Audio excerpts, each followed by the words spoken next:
What is a tensor? When you ask people that question, a lot of them tend to give you a transformation law that looks like this and tell you to go and please yourself with that somehow, as if there is no real and comprehensible answer to that question. This is rude, and it's of course nonsense. There is a very precise and very satisfying answer to the question, and by the end of this video you're going to know exactly what tensors are and why we need to use them. So I want to get started here by demystifying the concept a little bit with the example of a 0-2 tensor on the real numbers. So we're going to look into some of these special cases of tensors first, and only then are we going to go into the more general theory to hopefully make this a fairly comprehensive video in the end. So what is a 0-2 tensor that is on the real numbers? It is a linear function that takes two vectors to a real number. That's it. That's a 0-2 tensor. So you just take two vectors, let's just call these x and y. These are just the good old straight arrows that we define on flat space. When you put them into this tensor, so x and y go into here, out pops a real number. That's it. That's all a tensor does. This property of linearity. For a tensor, it has to be an independent linearity in all of the tensor's slots. This is called multilinearity, and I'll just show you what it is by plugging things into here. So if we were to put two vectors like x plus z in addition here into the first slot, then the result would pop out as t x y like this plus t z y like this. That's the linearity of the first slot. If you put the z in addition over here, it will just be the same thing for the second slot, and both of the slots will also be linear in multiplication. So let me just show the second slot with a multiplication. So multiply this vector by an alpha, a real number, then this would just be alpha times t x y. First, I want to ask you, in fact I bet that you can just think off the top of your head an example for a tensor, one that we use all the time. It takes two vectors and it gives you a real number. It is a dot product that we use in flat space. So what the dot product does is you take two vectors and you dot them into each other, and out comes something x, y cosine of theta, the angle between them. This is a real number. So the dot product itself is a tensor. If we were to write this down with a fancy letter like g, g of xy is a dot product, and it is a tensor. So you see, it's really not that mystical of an object. It's something that we use all the time. You just take vectors and you do stuff with them. And if it's multilinear, then it is a tensor. So let me give you a quick exercise to just demonstrate this property for both of the slots. So if we had alpha x plus y in the first slot, and then beta z plus, I don't know, q on the second slot, try to write this using multilinearity. What would the result be? I'll just give you a few seconds. ... here. Okay, here is the solution. So in the first step here, we use the first slot's linearity, just for adding the x and the y. And then on the second step, we take this alpha out by using the product linearity. And then we use the additive linearity of the second slot to add up the q's and the beta z's. And then we take out the beta to get the final answer. So this is multilinearity, and this is what makes a tensor a tensor. Notice that there are no components and no transformations, and this object has nothing to do with a coordinate system. We'll talk a bit more about that later. So how about the cross product? The cross product takes two vectors and then out pops another vector. Can a tensor do that as well? Of course, but this time it has to be a 0-3 tensor. But to be a cross product, it only takes two vectors. So one of its slots remain empty. We're going to come back to this a little later. For now, let's just write it down as C is equal to, let's give it a fancy letter gamma just to make it look a little more scary. We have a slot empty, and then we have A and B here. And the result is another vector. So in our two examples, all a tensor does is it takes in vectors and then it linearly transforms them into a real number. Is this really all that tensors actually do? Well, kind of. It is for 0 n tensors. So these 0, 2 tensors and the 0, 3 tensors, they only take in vectors. These vectors that we have been using, we have been just defining them as flat arrows in space. But vectors in all their generality can be so much more. In this next chapter, we're going to be going into the theory of vector spaces. You may have already come across this in a quantum mechanics course or a good linear algebra course. And if you're already comfortable with the 8 axioms that make up a vector space, then feel free to skip this chapter. And after the chapter, we're going to go through some nice examples of vectors that we use but don't usually think of as vectors. And we're going to use those examples for the rest of the video, so be sure to watch that part. Okay, so we're going to have a brief interlude here for vector spaces. So this all starts out with the question of what is a vector? As a physics student, you are taught to say a vector has a magnitude and a direction. And this is of course true, and it allows us to define vectors as these straight arrows that we use all the time, but there are other kinds of vectors that we also use all the time. So a better and a more general answer to this question is if you have an object X and you can form a vector space using these objects, then they have to be vectors. So a vector is an element of a vector space. In other words, there really is no object called a vector.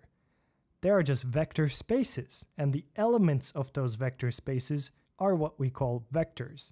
So what is a vector space? Well, a vector space consists of a set, so this will be our set of vectors. Just take all the vectors and put them into a bag. We need an operation that we can do between these vectors. This will be an addition, and we also need a multiplication. So imagine that you have a bag of puzzle pieces. The addition allows you to put these puzzle pieces together, and the multiplication allows you to scale these puzzle pieces. So this will be a multiplication by a scalar. So you have the puzzle pieces, you can put them together, and you can somehow make them larger or smaller. And that is what a vector space is. Now, these operations have axioms that they need to satisfy. There are 8 of these axioms, and they're very easy to memorize by the mnemonic can I add you? Question mark. Well, we don't need the question mark, that's just can I add you? So these first 4 axioms are for the addition operation. The A is for the multiplication. The D's are both for the multiplication and the addition. And then the U is for the multiplication. So the C stands for commutativity. Let me just write commutative. This means if you're adding 2 vectors, so V and U, let's say, then this has to be equal to U plus V. A stands for associativity. So if you add 3 vectors, A plus B plus C, and you add first these 2 vectors, so first A and B, this should be equal to A plus B plus C. So you can change the order in which you add them. N stands for neutral element, so there has to exist a neutral element, and let's just call it I for identity, so this I has to be in the vector space V. Maybe let's make these curly V's so we don't confuse them with the whole set. So there has to be a neutral element in the set V such that if you add to any vector the neutral element, you get back the vector. And then the I stands for inverse element. So if you have a vector A that is in the set, so A is an element of V, then there also has to be an inverse of A in the set, such that A plus A inverse is equal to the neutral element. Now in the vector spaces that we are familiar with, and this is going to be the case for pretty much all of them, the identity element is 0. So A plus 0 is A. And the A inverse is just minus A. Okay, so let's come down here. The A, again, stands for associativity. So this is exactly the same thing, except we're not multiplying 3 vectors, we're multiplying a vector by 2 scalars. So we'll call them alpha times beta times the vector, so V. This should be equal to first multiplying alpha and then beta times the vector. So this is where we need to start being careful. There's a reason why it's clever to write down the multiplication and the addition of the vector space in circles like these. Because the 2 dots that we have here, if you look carefully, these are not the same operation. When we multiply alpha by beta, we're multiplying 2 scalars together. So for a real vector space, this would be the multiplication of 2 real numbers. But over here, this would be the one with the circle, because here we're multiplying a real number, or any scalar, by an element of the vector space. So this is just something that you need to keep track of, which operation is on which space. Okay, so in the D's, we're also going to see this happen again. So the D's stand for distributivity, and we have if alpha times, and this is a circle, V plus, and this is a circle, V plus U, this is equal to alpha times V plus alpha times U. So again here, this is a vector inside this parenthesis, the addition, and then the alpha is multiplying a vector, and both of these are multiplications by a vector. The other D is also a distributivity, it's a different one. So if we have alpha plus beta circle times V, so this time we are adding 2 scalars together and multiplying them with a vector, then it will be exactly distributive in the same way. So alpha circle dot V, and which plus is this?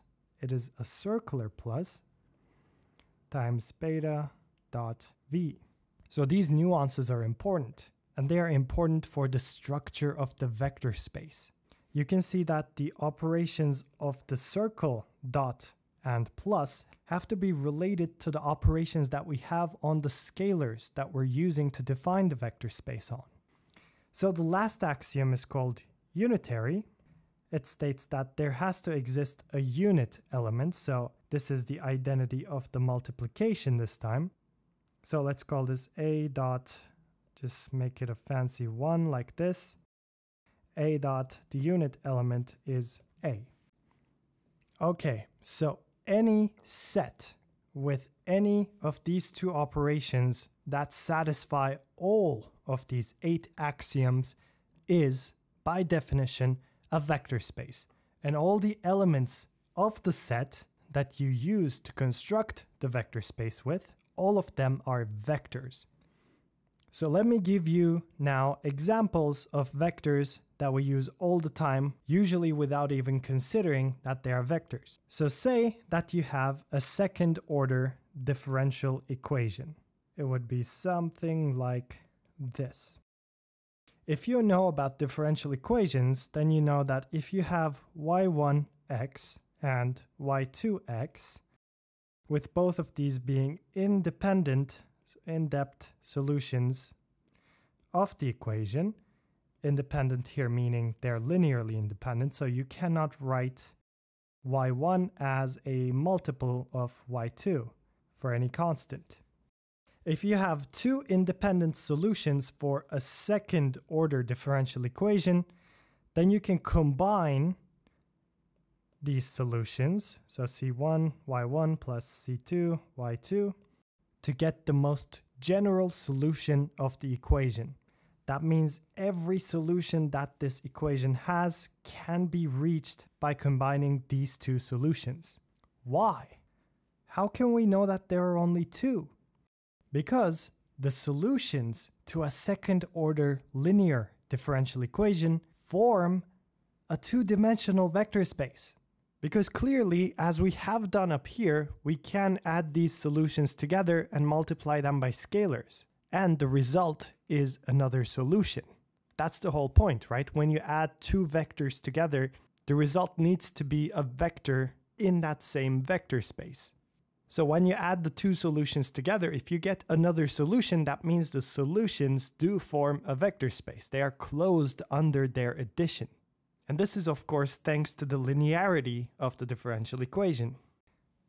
So these two independent solutions, y1 and y2, constitute a basis to the vector space. So just like how we can span a two-dimensional plane by choosing two orthogonal arrows as the basis, so we can go anywhere by just combining these vectors, right? So just add them together, add 4 of this one and 3 of this one, and you can get to any point on the plane. Just like that, since the solutions to a linear differential equation form a vector space, these two solutions are going to span the space of solutions. So this is a very important point about linearity. This is why linear equations are so important, because we can add their solutions to get the general solutions. So I hope that this is an exciting revelation here. Okay, so let's extend the examples. Say that we have the solutions of the differential equation. Well, it doesn't matter. But say you have functions x squared and x cubed. And in fact, just take the set of just any polynomials. We can show that these also can form a vector space. So how do you add these together? I want to first emphasize that it's not the x squared and the x cubed that we are taking. It is the maps. So f and g are going to be the vectors.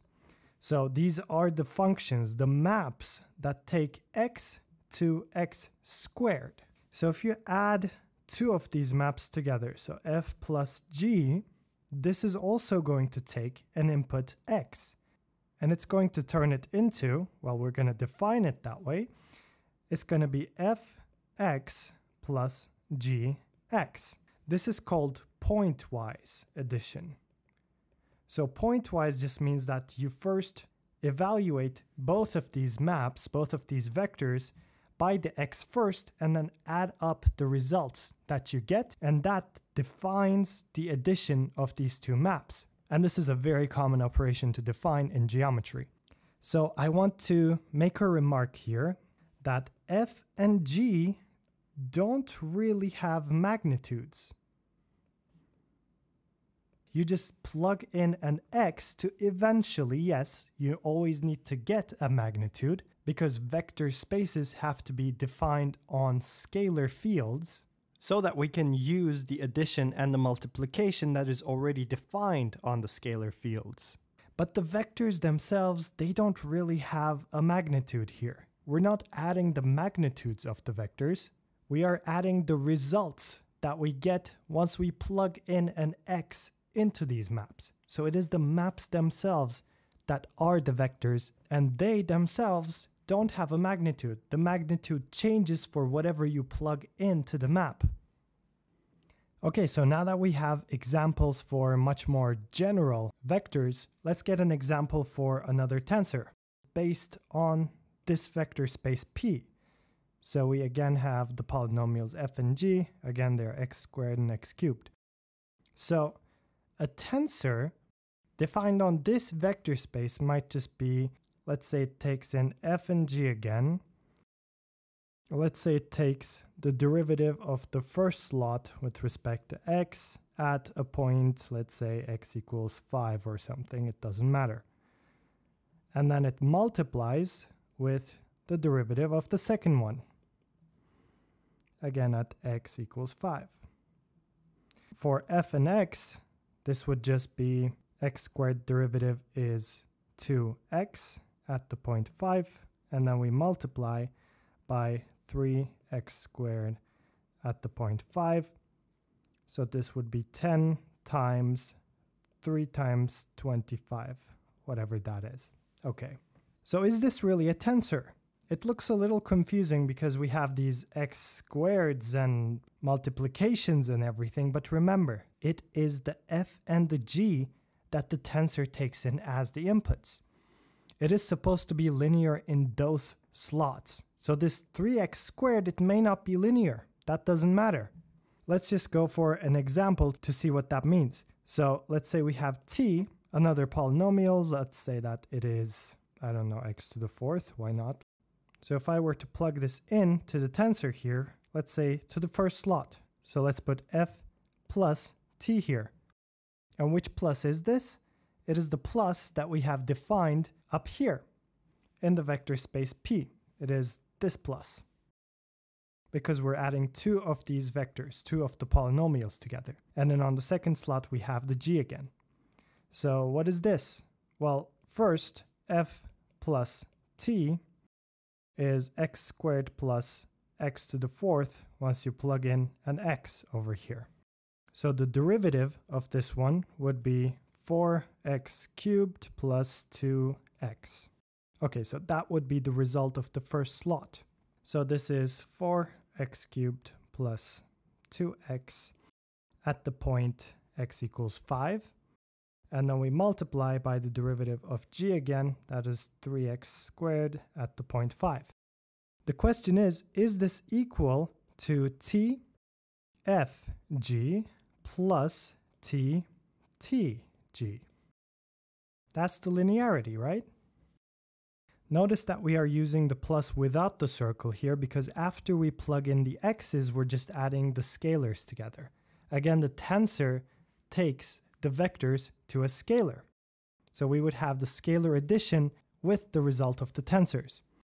So let's see if they are the same. TFG, we know what this is from up here. Let me just take this part. We can plug in the 5s later. So this is 2x at 5, 3x squared at 5. Then we have plus. The t has the derivative for x cubed. So this is 4x cubed at 5. And then we have the g again. That is this. So okay, we know that we can factor the two of these back together. So this would indeed be 2x plus 4x cubed at 5 times 3x squared at 5. So these two are equal to each other. So this is multilinear. It would be the same in the other slot. No need to check that. And so it works. It works because the derivative is also a linear operator. But you can see the tensor is nothing that is mystical. It's just linear in both of its slots. Alright, so we only need to digress a little bit more to get a couple more puzzle pieces to finally complete this story. So now that we have vector spaces that are much more general, we can define linear maps much more generally also.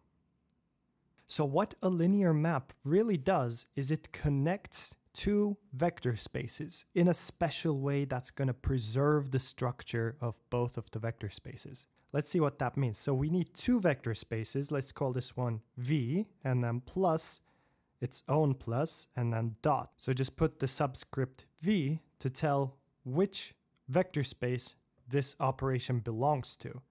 Then we have another one. Let's call this one large U, and then it has a plus u and a dot u of its own.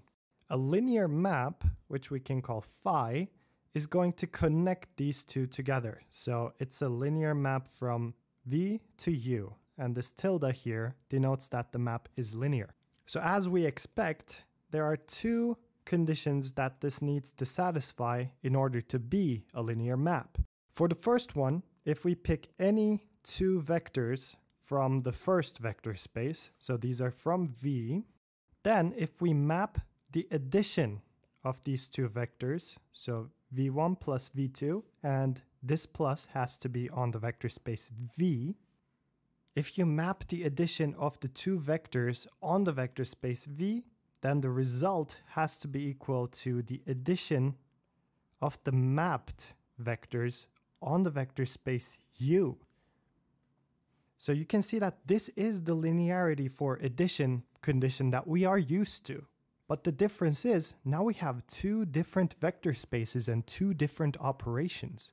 So the linear map has to connect the two vector spaces such that both of their operations still work the same before and after you map the vectors.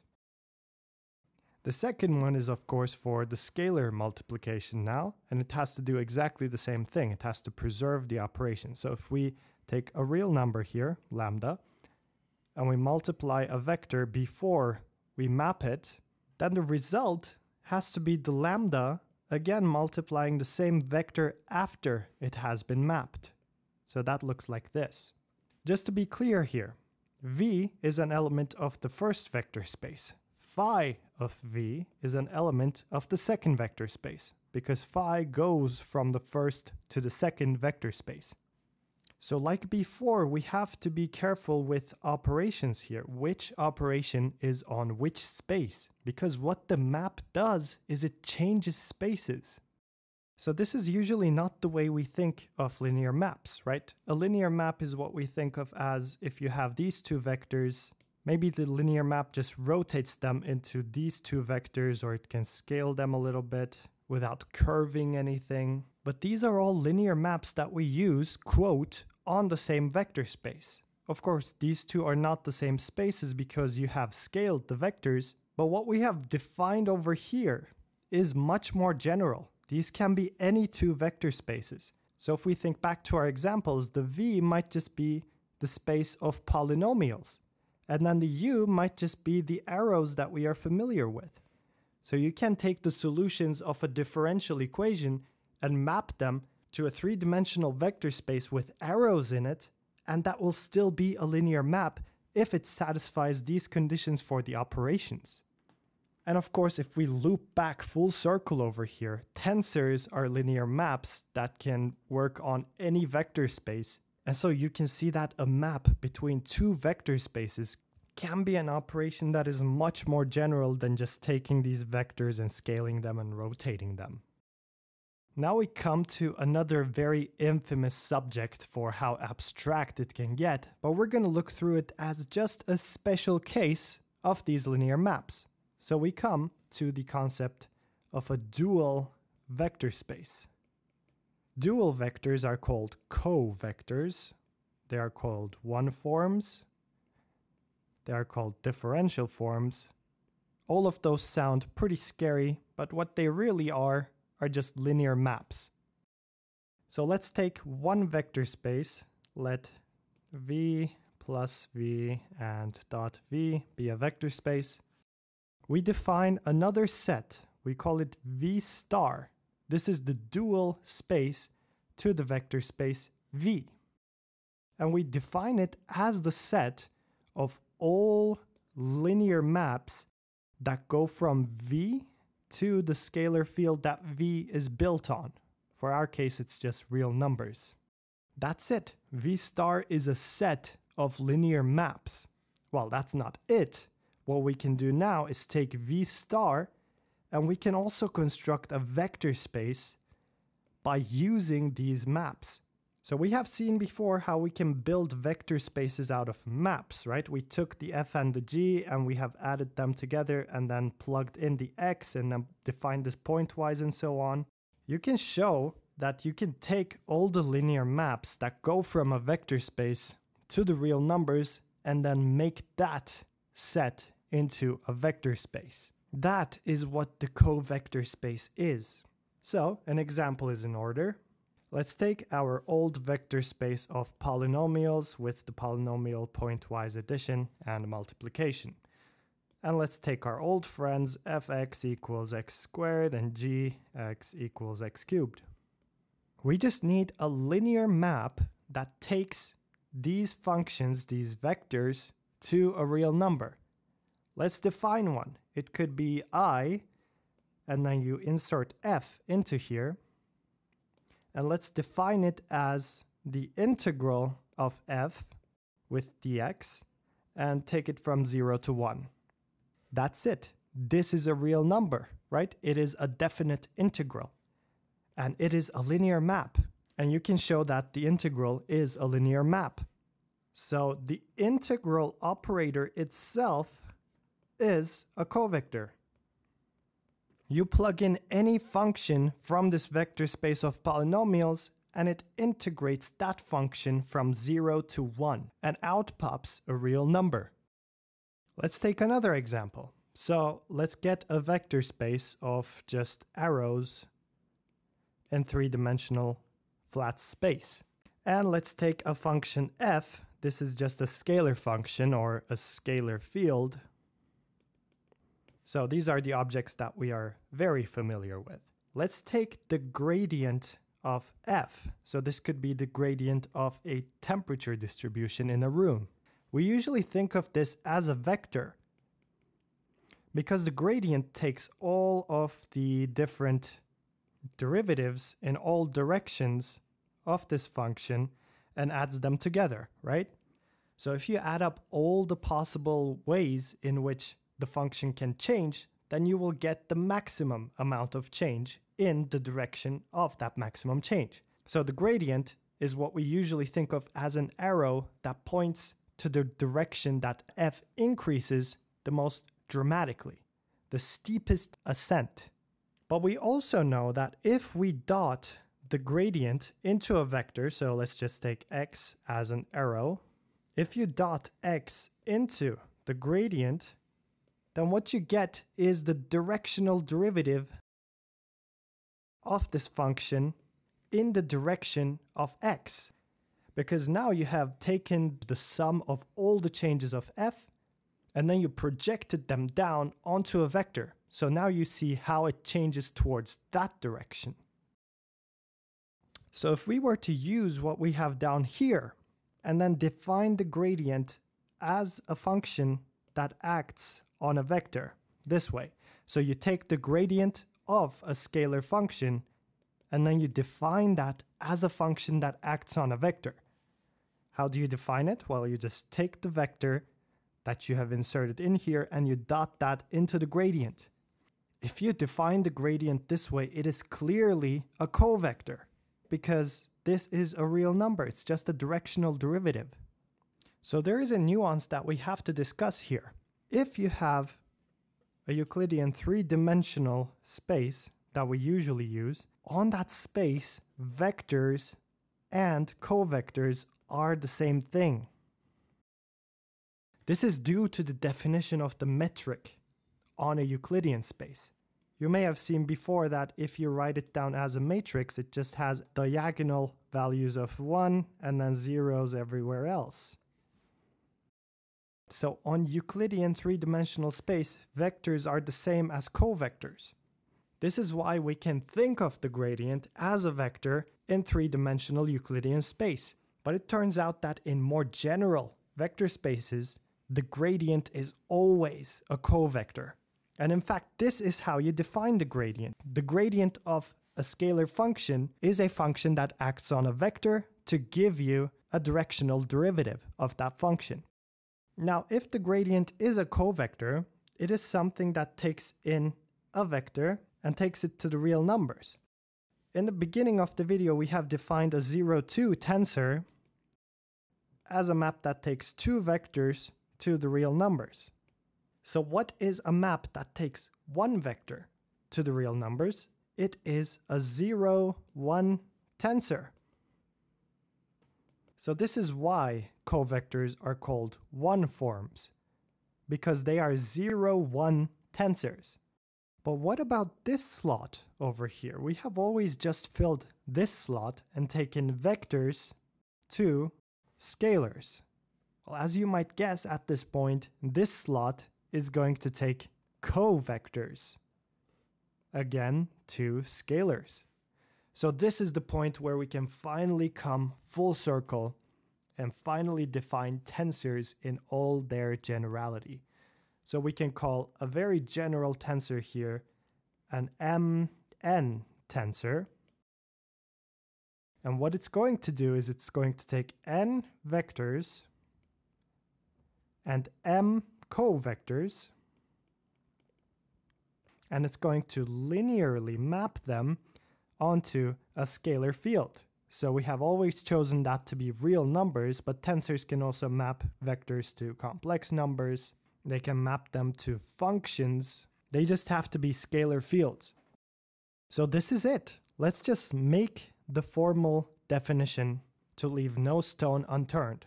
So let V plus and dot be a real vector space. N Mn tensor on this vector space is a multilinear map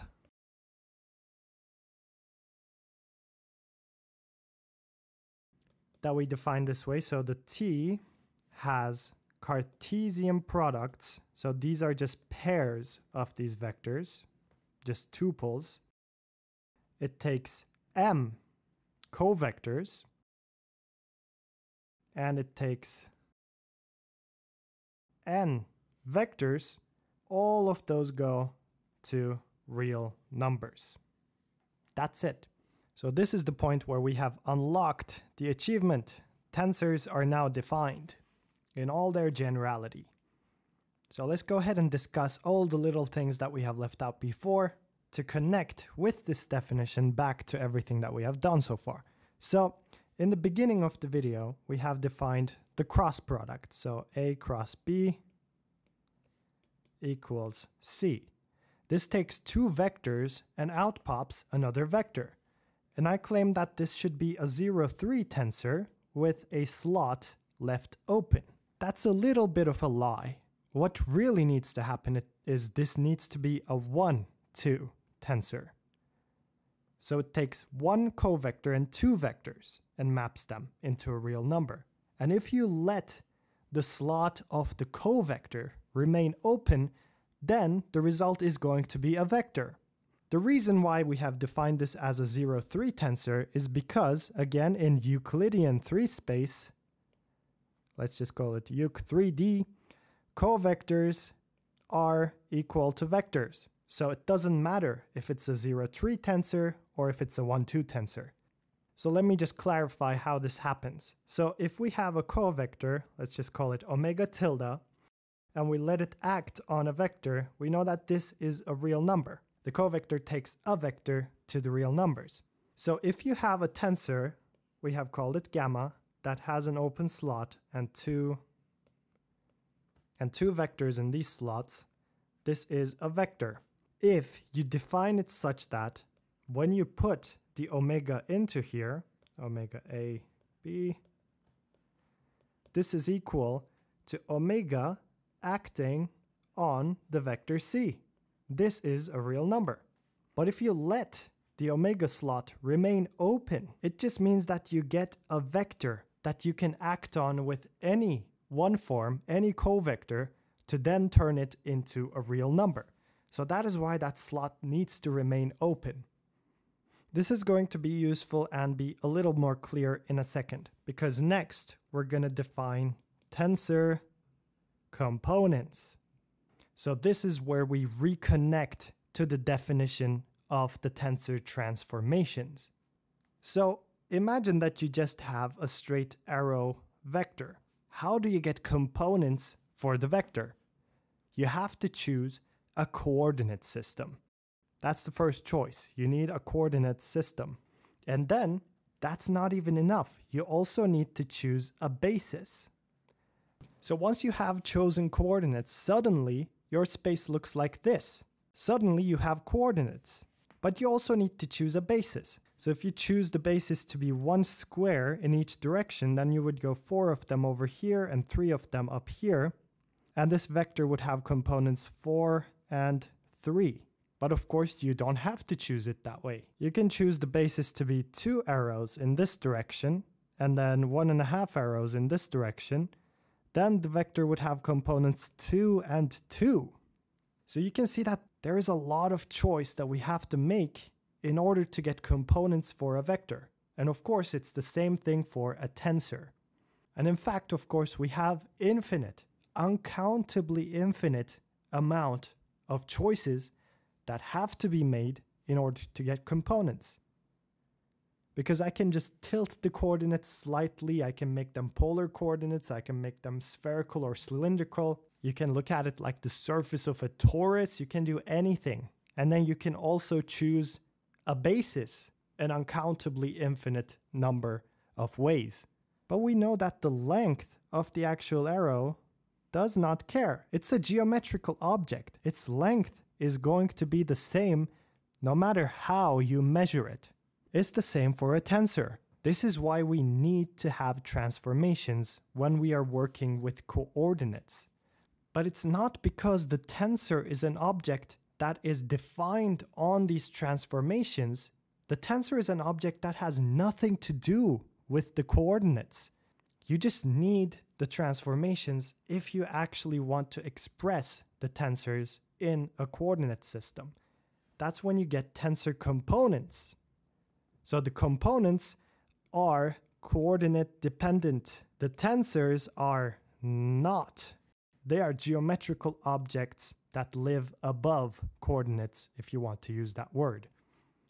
So when people say tensors transform a certain way, they do not. The tensor components transform when the coordinate system or the basis is changed.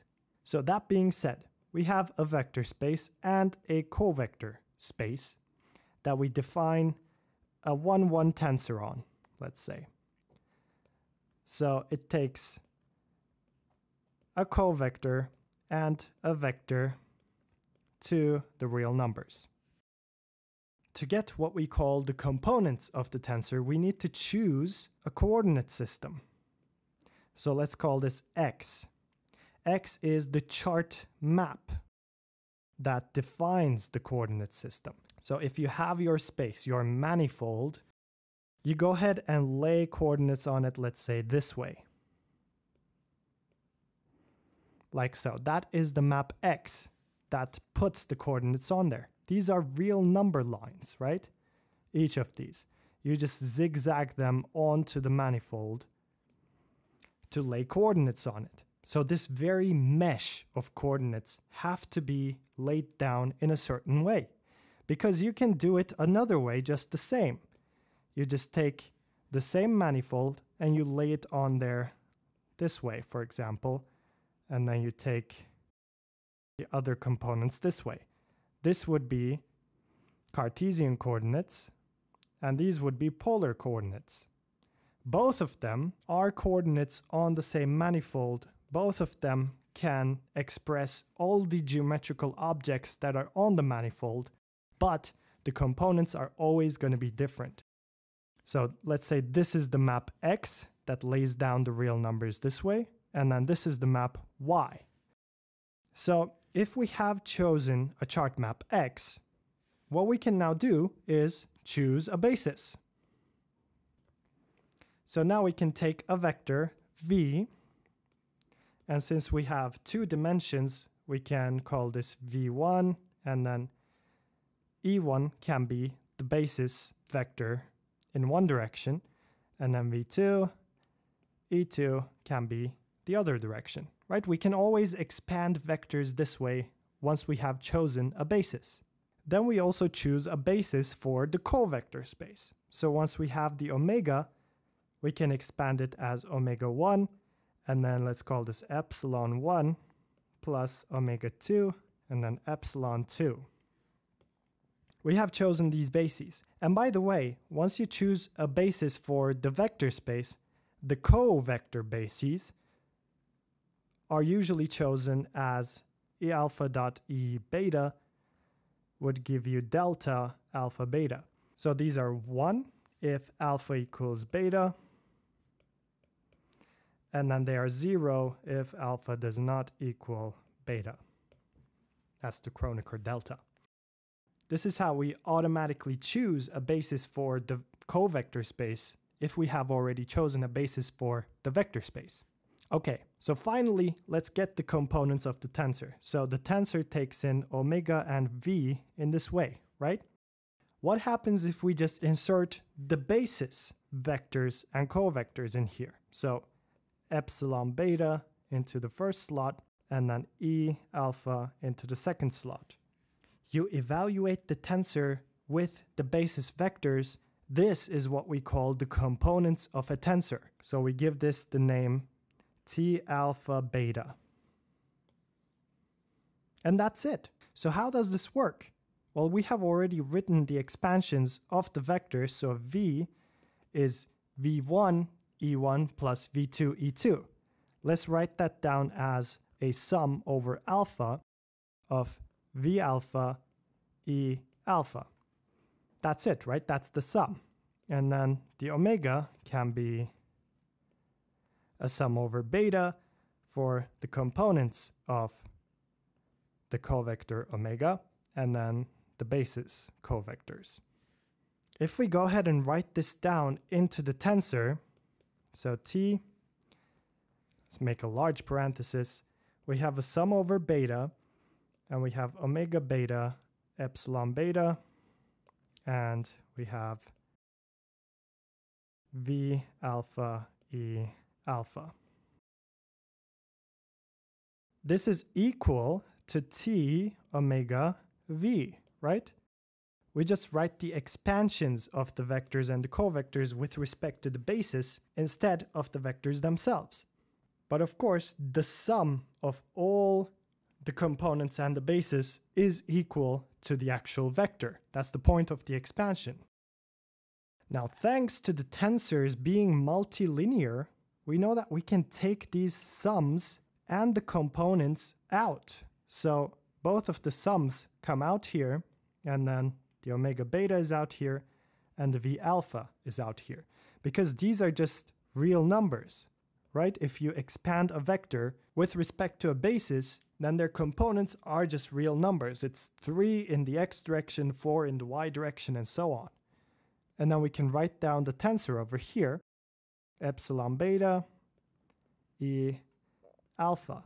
And this is still equal to T omega and then the vector. Now this is where we introduce an algebraic tool. It's called the Einstein summation convention.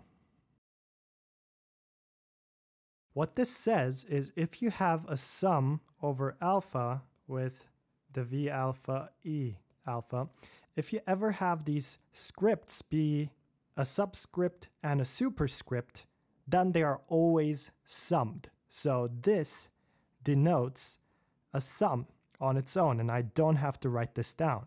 This is itself defined as a sum over alpha, V alpha E alpha. So if we come back up here, we can now cross these out. We don't need those sums anymore. Now remember that we were only able to take these out of the tensor because the tensor is multilinear.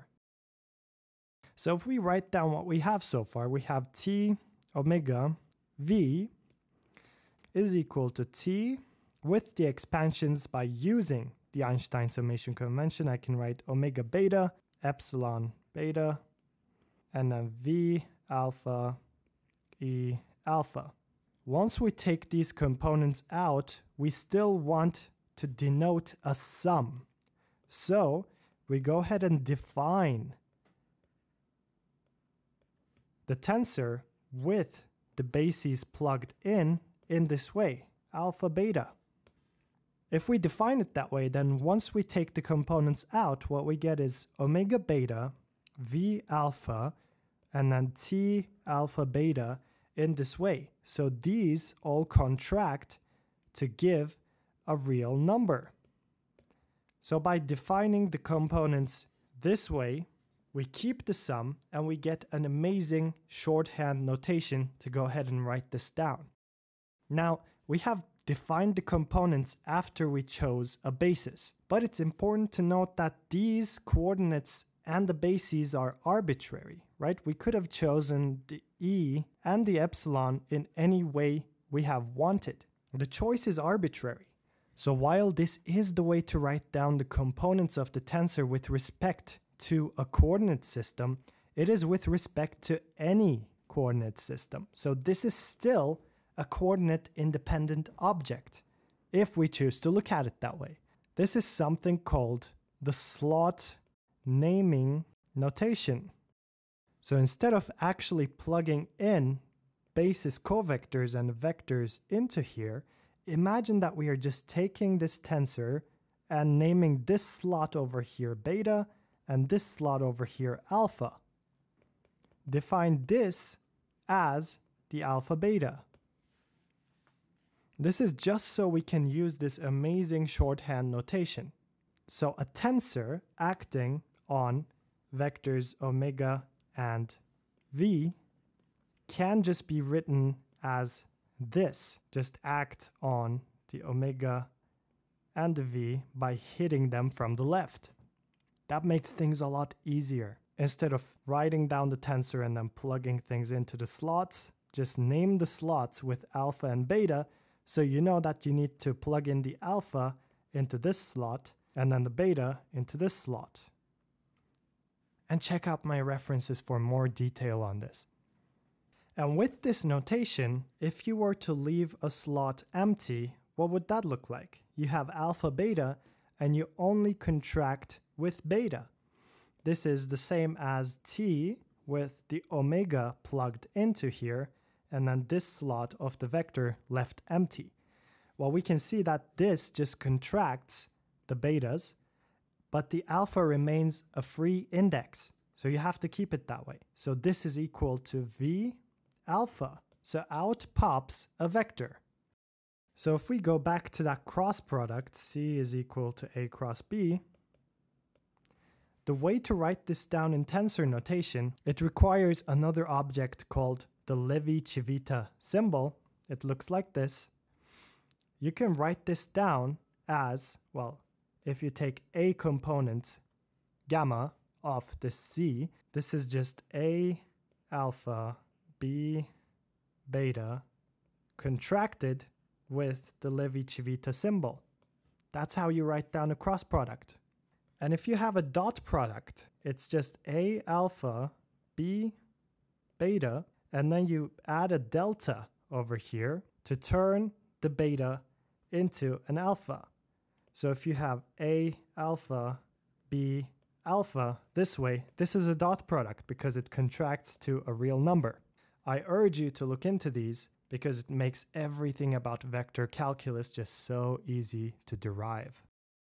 Now there is one more thing that we need to do, and that is finally the transformation of tensor components.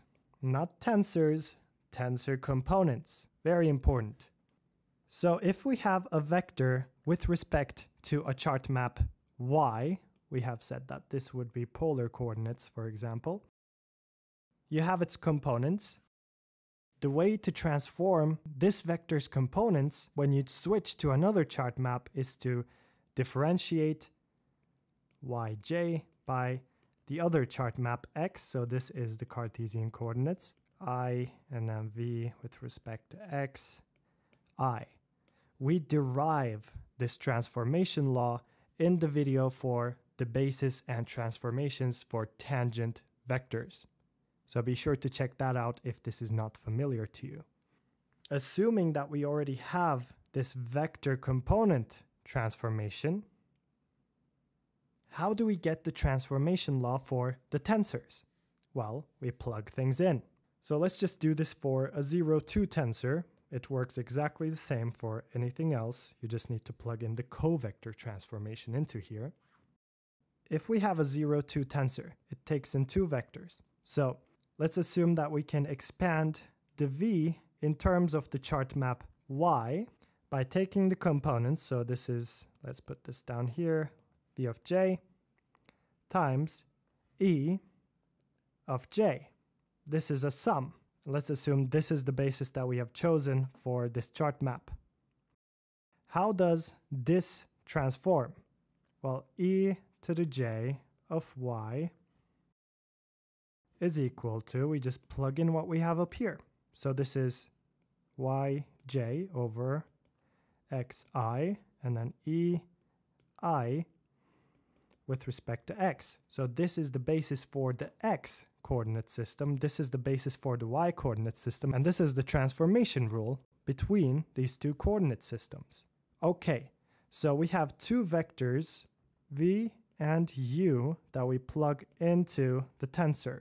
So v and u. Again, this is a 0-2 tensor. To get the components of the tensor with respect to the y map, let's call this t alpha beta. This is equal to if we go ahead and plug in the basis with respect to the y map for both of these. So alpha and beta. We want to find the components, let's call this ij, with respect to the x map. What do? We just plug in the transformations.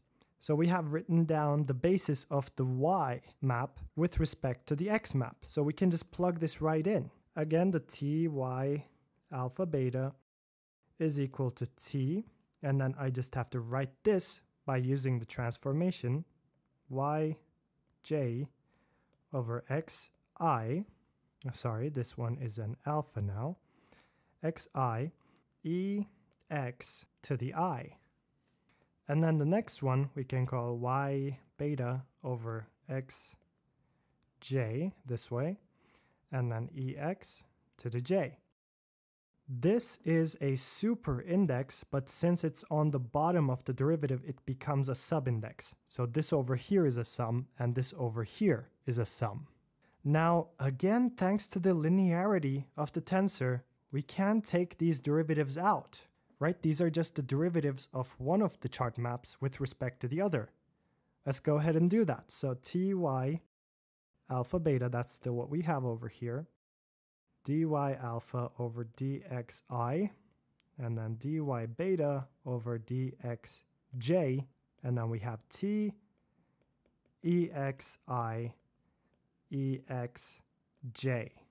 And look what we have found over here. We know that this is defined as tij, and just denote the x down here to show that it came from the chart map x.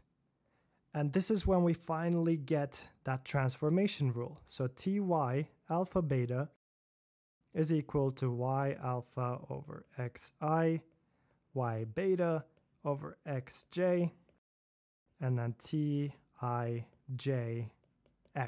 This is how a tensor's components transform under a change of coordinate systems.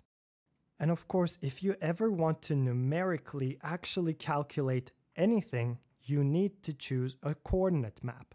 If you have a vector that has a certain length, you need to choose a basis to have a way of measuring that length. So to get practical numerical results, we need coordinate systems. But to do physics in general, we do not. We can do things geometrically without ever choosing a coordinate system or a basis, at least up to a point. This is called the geometric viewpoint of physics. And it is a viewpoint that is common amongst relativistic physicists. So people that study gravity and relativistic physics use this geometric viewpoint a lot. So the reason why people define tensors by this transformation is because they don't ever do anything free of coordinates. They work either in one coordinate system or another. But the point is, there are also ways to do things, to derive a lot of equations, not even using any coordinates at all. And doing that has its own benefits. So we need to master both of the viewpoints. We need to be able to go down to a chart map and a coordinate system and choose a basis when we need to. But other than that, we can do a lot of physics, a lot of mathematics, purely geometrically.